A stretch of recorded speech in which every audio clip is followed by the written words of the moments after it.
तर आपण पूर्ण वेळ जनतेसाठी उपलब्ध राहणार. प्रमुख समस्या अशी आहे की पहिले तर घरकुल. आतापर्यंत कोणत्याही नगरसेवकचा जनसंपर्क कार्यालय किंवा ऑफिस आपण जे म्हणतो ते झालेलं नाही. ते आपण करणार आहोत. नमस्कार, मी धनेश याटावार ग्रेट बेटमध्ये आपले खूप खूप स्वागत करतो. मूल नगर परिषदेची निवडणूक येत्या 2 डिसेंबरला होणार आहे आणि त्यासाठीच आज आपल्यासोबत आहेत प्रभाग क्रमांक 5 मधील युवा नेतृत्व, विकासाचा निर्धार आपल्या मनामध्ये ठेवणारे काँग्रेसचे नगरसेवक पदाचे उमेदवार ऋतिक भाऊ गोयल. नमस्कार ऋतिक भाऊ. नमस्कार. ऋतिक भाऊ, सर्वप्रथम ही आपली निवडणूक लढवण्याची पहिलीच वेळ आहे, तर काय सांगाल, कसं वाटत आहे? मला काँग्रेस पक्षाकडून प्रभाग 5 मधून नगरसेवकसाठी उमेदवारी मिळाली आहे. याबद्दल मी ब्रह्मपुरीचे आमदार माजी मंत्री विजयभाऊ वडेट्टीवार आणि आमचे मार्गदर्शक संतोषभाऊ रावत यांचा खूप धन्यवाद करतो. हो, ही माझी पहिली निवडणूक आहे, सांगायला हरकत नाही.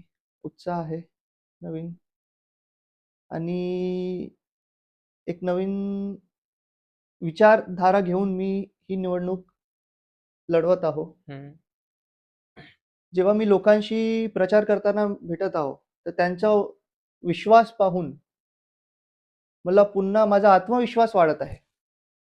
जे प्रेम दाखवत आहे लोक, घराबाहेर येऊन भेटत आहे, सांगत आहे का आम्हाला गरज आहे नवीन पिढीची, आणि त्याबद्दल मी लोकांचा खूप धन्यवाद करतो. आणि उत्साह माझा पुन्हा वाढत आहे. आत्मविश्वास तर वाढत आहे आणि उत्साहही वाढत आहे. तर ऋतिक भाऊ, आपला राजकारणात नवा प्रवेश आहे, तर समाजकारण ते राजकारण असा प्रवास आपल्याला का बरं करावा असं वाटलं? हो, समाजकारण तर मी आधीपासून करतच आहो. वेगवेगळ्या संस्थेकडून, NGO मार्फत माझा समाजकारण तर चालू आहे. पण समाजकारण करताना मला जे अडचणी येत होती, ते आपण व्यक्तिक किंवा आर्थिक मदतीतून नाही करू शकत. त्यासाठी एक जबाबदारी, एक निर्णय घेण्याची क्षमता ते खूप गरजेचं आहे. तर त्यामुळे मला असा वाटला का एक समाजकारण ते आपलं राजकारण हे स्टेप एक वाढावे. वाढव. तर ऋतिक भाऊ, काहींच्या मनात असा एक प्रश्न आहे की आपण जर निवडून आलात तर आपण पूर्ण वेळ जनतेसाठी उपलब्ध राहणार नाही. त्याबद्दल आपली काय प्रतिक्रिया आहे? हो, हे प्रश्न मला आधीपासून माहीतच होता का हा एक निर्माण होणार आहे, हा थॉट लोकांच्या मनात. आणि याच्याबद्दल मी हा बोलणार आहे की मी पहिल्यापासून समाजकारण करतच आहे. आणि माझा बिझनेस जे आहे ते खूप लोक आहे माझ्या घरी काम करणारे. माझे बाबा आहे, काका आहे, आणि ते पहिलेपासून चालत आहे. तर त्याची व्यवस्था झाली आहे बिझनेसची जी आहे, आणि माझा फुल टाइम जे आहे ते लोकांबरोबर राहील, लोकांच्या सेवेसाठी राहील. लोकांची प्रॉब्लेम काय आहे ते ऐकणं आणि त्यांचा सोल्युशन काढणं हे माझा पहिला उद्देश राहील. आणि पुन्हा एक आपण नवीन काहीतरी विचार केला आहे आणि करून ते 100% का आतापर्यंत कोणत्याही नगरसेवकचा जनसंपर्क कार्यालय किंवा ऑफिस आपण जे म्हणतो ते झालेलं नाही. ते आपण करणार आहोत. आपण निवडून आल्यावर जनतेसाठी 24 तास जे ऑफिस राहील, त्यांची काही अडचण आहे, काही पेपरवर्क नाही होत आहे, तहसीलमध्ये काही प्रॉब्लेम आहे, नगर परिषदमध्ये काही प्रॉब्लेम आहे, ते पूर्ण ते सॉल्व्ह होईल तिकडे ऑफिसमध्ये. आणि माझा फोन तर मी तर उपलब्ध राहणारच, आणि आपला ऑफिसही पुन्हा एक ॲड ऑन राहील. तर आपण नगरसेवक बनल्यानंतर जनतेसाठी नेमके काय कार्य कराल?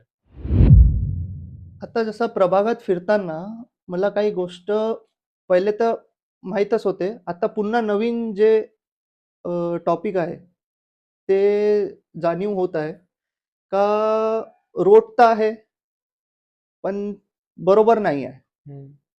रोड बनलेला आहे, पण रोडवर खड्डे आहे, कुठं रोड आहेच नाही. आणि मेन रोड जे आहे ते दिसते, पण गल्ली आपण छोटी फार गल्ली राहते, तिकडे रोड नाही आहे, स्ट्रीट लाईट नाही आहे. स्ट्रीट लाईट आहे तर काही चालू आहे, काही बंद आहे. स्ट्रीट लाईटची प्रॉब्लेम आहे. नाल्या ड्रेनेज सिस्टम जे म्हणतो आपण, नाल्या आहे पण स्वच्छता नाही आहे. आणि जे आपण कव्हर म्हणतो नाल्यांचा ते नाही आहे. वास येणे, मच्छर, किडे, हे सर्व गोष्टी, स्वच्छता नाही आहे. तर ही सर्व गोष्टी मला जाणीव होत आहे आणि मी यांच्यावर काम करणार, 100% काम करणार. तर आपल्या मते आपल्या प्रभागातील प्रमुख समस्या काय आहे आणि आपण त्या कशा प्रकारे सोडवणार? प्रमुख समस्या अशी आहे की पहिले तर घरकुल ही खूप मोठी समस्या आहे. कोणाला भेटत नाही. पेपरवर्क दिलाय, पूर्ण सबमिट केलाय तरी येत नाही, पैसे नाही येत आहे घरकुलचे. ही सर्व गोष्ट आहे. आणि निराधार निराधारचे पैसे नाही येत आहे. आणि महिलांची सुरक्षा ही माझी सर्वप्रथम हे राहील जबाबदारी. हा. तर आपल्यासाठी एक शेवटचा प्रश्न, आपल्या प्रभागातील जनतेसाठी तुम्ही काय संदेश देऊ इच्छिता येत्या निवडणुकीसाठी?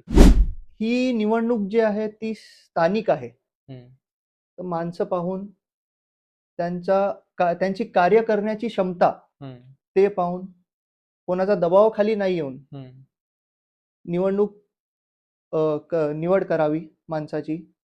कारण नगरसेवक या शब्दातच सेवक आहे. जर तो सेवक आपला काम बरोबर नाही करणार तर त्याला काही अर्थ नाही. बरोबर. तो जनतेसाठी 24 तास उपलब्ध राहील, हा त्याचा मेन उद्देश पहिला. आणि जे समजा काही अडचण आहे ते सॉल्व्ह करणं, ते नगरसेवकचा पहिला उद्देश आहे. नगरसेवक पहिले येते, मग नंतर जे नेते मोठे पदाधिकारी जे आहे ते नंतर येईल. पहिला काम नगरसेवकच करेल. जसं आपण म्हणतो ना का आपला शेजारीच पहिला रिलेटिव्ह, तोच पहिले येते आपल्याकडे. बरोबर. तर वरचे नेते जे आहे ते नंतर येईल, पहिले नगरसेवक येईल. तर माझा म्हणणं हाच आहे जनतेला का तुम्ही असा नगरसेवक निवडा का तो जो कामी येईल तुमच्या आणि जो तुमच्या सेवेसाठी पूर्ण राहील. आणि मी हा आश्वासन देतो जनतेला, मूलची जनतेला, माझ्या प्रभागची जनतेला, का मी 100% तुमच्या सोबत राहील. तुमच्या सुखात, पहिले तुमच्या दुःखात, नंतर तुमच्या सुखात. आणि तुम्हाला जे विचार येत आहे मनात का मी वेळ नाही देणार, काही नाही करणार, त्याची व्यवस्था पहिलेच केली आहे.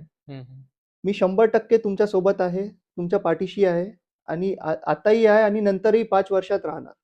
तर ऋतिक भाऊ, आपण वेळात वेळ काढून आम्हाला ही मुलाखत दिली त्याबद्दल आपले खूप खूप धन्यवाद आणि येणाऱ्या निवडणुकीसाठी आपल्याला खूप खूप शुभेच्छा. धन्यवाद. तर मित्रांनो, ही होती नगर परिषद निवडणुकीसाठीची खास मुलाखत. असेच व्हिडिओ बघण्यासाठी चॅनलला लाईक करा, सबस्क्राईब करा, कमेंट नक्की करा. तोपर्यंत नमस्कार.